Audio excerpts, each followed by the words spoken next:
We're going to find out if God seems to randomly go after Moses in this section of Wake Up to the Bible. I am Daniel Kaplan. I'm here with my father, Dr. Kaplan, and together we're going through the books of the Bible, Genesis through Deuteronomy 4:18. Today we're reading Exodus 4:18 through 31. Excuse me. I'm going to be reading from the Robert Alter translation, and then we will discuss. And Moses went and returned to Jethro, his father-in-law, and he said to him, "Let me go, pray, and return to my brothers who are in Egypt, that I may see whether they live." And Jethro said, "Go in peace."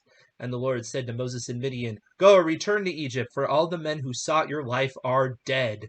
And Moses took his wife and his sons, and mounted them on the donkey, and he returned to the land of Egypt. And Moses took God's staff in his hand.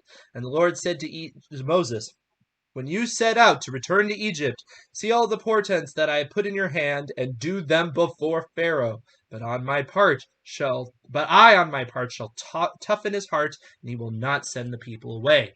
And you shall say to Pharaoh, 'Thus says the Lord, my son, my firstborn, is Israel. And I said to you, Send off my son, that I may worship me. And you refused to send him off. And look, I am about to kill your son, your firstborn.' And it happened on the way at the night camp that the Lord encountered him and sought to put him to death. And Zipporah took a flint and cut off her son's foreskin and touched it to his feet. And she said, 'Yes, a bridegroom of blood you are to me.' And he let him go. Then did she say, 'A circumcision of blood, a bridegroom of blood by the circumcising.'" I'm sorry. "And the Lord said to Aaron, 'Go to the wilderness to meet Moses.' And he went and encountered him on the mountain of God, and he kissed him. And Moses told Aaron all the Lord's words with which he sent him, and all the signs with which he charged him. And Moses and Aaron with him went, and they gathered the elders of the Israelites. And Aaron spoke all the words that the Lord had spoken to Moses, and he did the signs before the people's eyes. And the people believed and heeded that the Lord had singled out the Israelites, and that he had seen their abuse, and they did obeisance and bowed down. Or obeisance, sorry, bowed down. All right. So this is a very fascinating tale in the middle of this passage. We have, first of all, we have Moses going out, mounting on a donkey, of course, some symbolism there, and they're going out to Egypt and all of that. And then he says, "You're going to do the signs, but I'm going to toughen his heart." And we'll get to that a little bit later. I don't want to necessarily talk about the hardening of heart yet. That's a subject, but let's hold that thought. But what he says is, "You shall say to Pharaoh, my son firstborn is Israel, and I say to you, send off my son that may worship me, and you refuse to send him off, and look, I'm about to kill your son, your firstborn." And then it goes to this weird tale. So before I talk about my spin, I want to hear your spin. Yeah, I mean, it's kind of interesting that he would have. I think this is worded a very concise way because he put his wife and two sons on a donkey, and he goes to Egypt. So what does he do? He walks all the way, and Yeah. or are they all three of them on the one donkey? I think it may be just very concise language. There might have been more of a caravan of animals rather than just one animal. I'm just speculating. It just seems a little bit strange to have three people on, and the sons would be older by now because he's 80. So they're at least one of them would be an adult, I would assume, and then plus his wife, and then the other one who may be a lot younger. But it just seems a lot of burden for one animal. Yep. And then plus, what is he doing? Walking. So I think it's just very concise language. Okay. But anyway, Maybe it was a really big donkey. I'm just kidding. yeah. Or he might have gone on a horse. Right. Yeah, or a camel. Or Well, he said he took his wife and his sons and mounted them on a donkey, so maybe the sons were young. But yes, perhaps it means on horseback, right? It's like, yes, they're just going out on animals. Yes. That's a good point. Yeah. I think Cecil B. DeMille, in one sense, had it right. In his movie, he tried to sprinkle scriptures all through the movie, whether they were directly related or not to the event, just so that there was biblical language all over the place, and people would recognize verses that they knew. So he has Zipporah telling Moses as he's about to go to Egypt, she tells him, "Your God is my God," Yes. which is what Ruth says much later. Right. But here's the point, in my opinion. Yes. Moses circumcised his first son, and she was rather upset about the process. And so, That's your speculation. yes, Okay. and so the second son comes along, and he lets it alone. Okay. All right. So now the second son is in jeopardy of dying because he's uncircumcised. Okay. And so, uh, or it may be Moses is in danger for allowing it. Either way, I could go on that. Okay. I And, already disagree with you, but keep but going. then Zipporah, she goes ahead and does it. Right. And when she says you're a bridegroom of blood, Uh-huh. she's talking about the son, because this is what you do. In effect, the circumcision is preparing you to eventually to become a father, Okay. and Fair enough. Yeah. to beget children. Right. And in fact, in Kenya, there's a tribe that does it when they're 20, when they're about to marry. Uh-huh.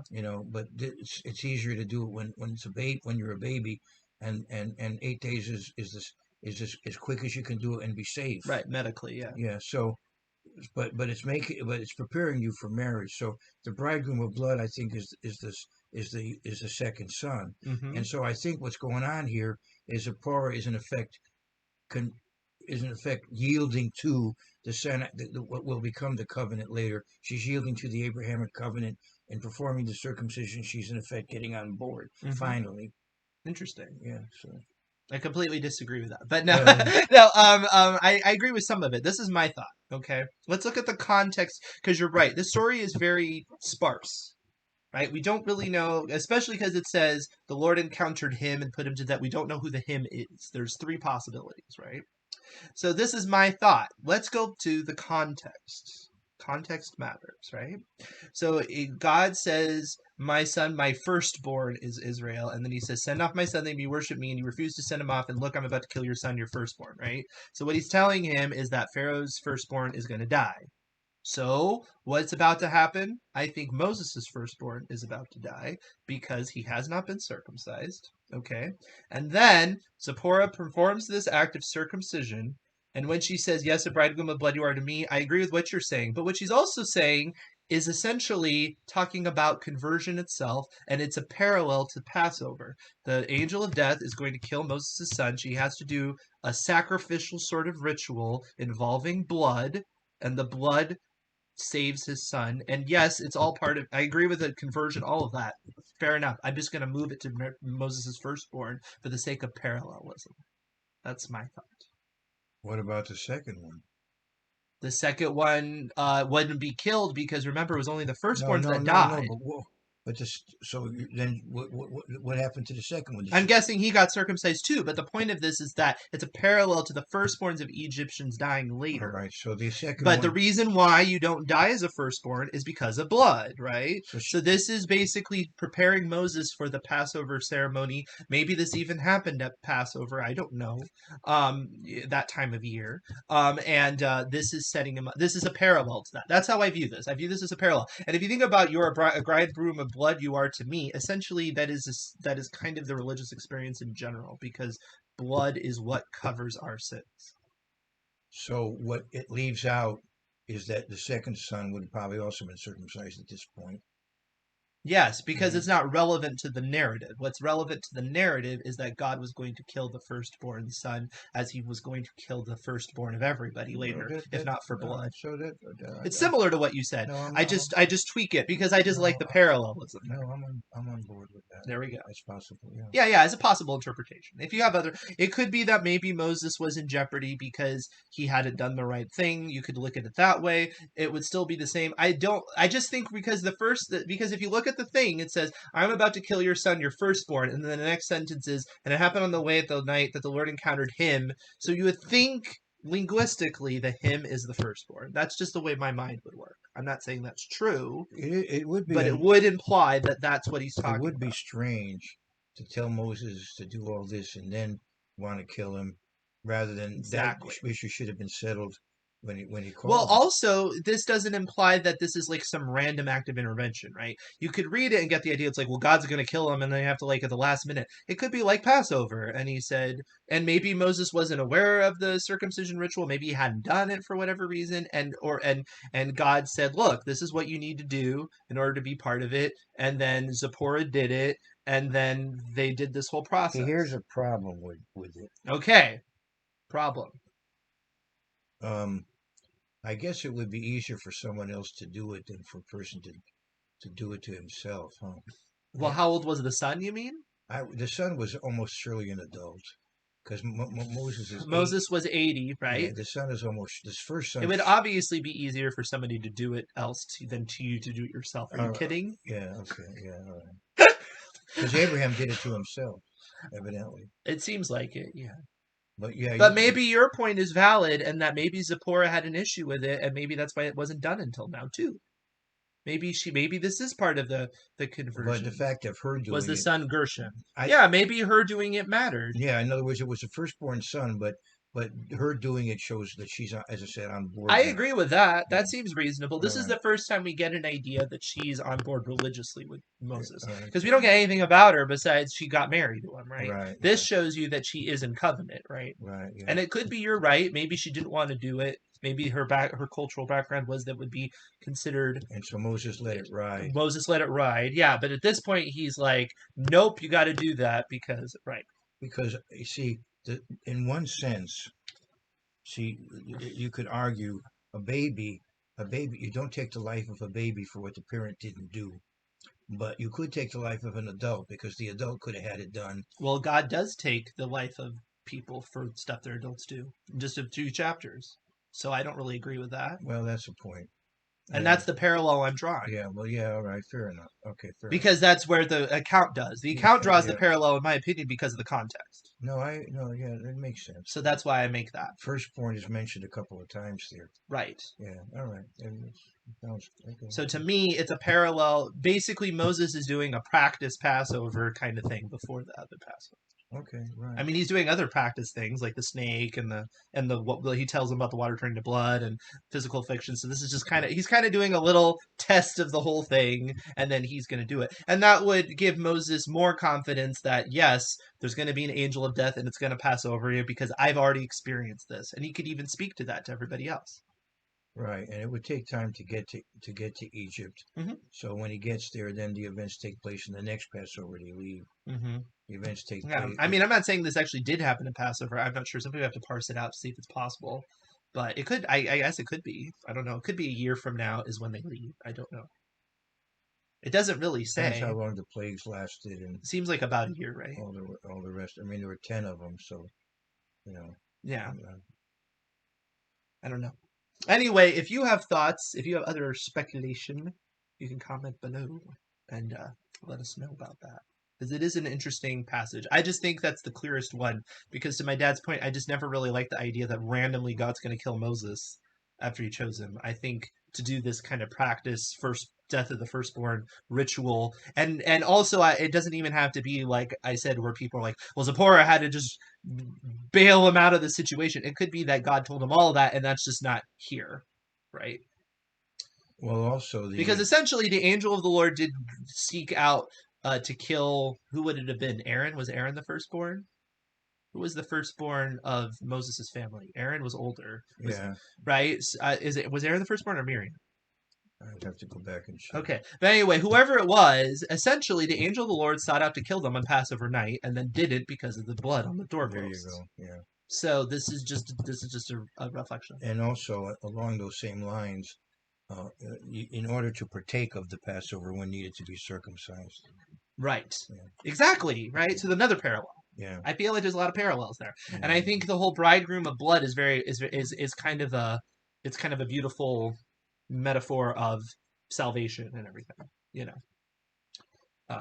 So it takes some of the weirdness of the story away. So I like that. It makes it blend into the text and not feel quite so bizarre.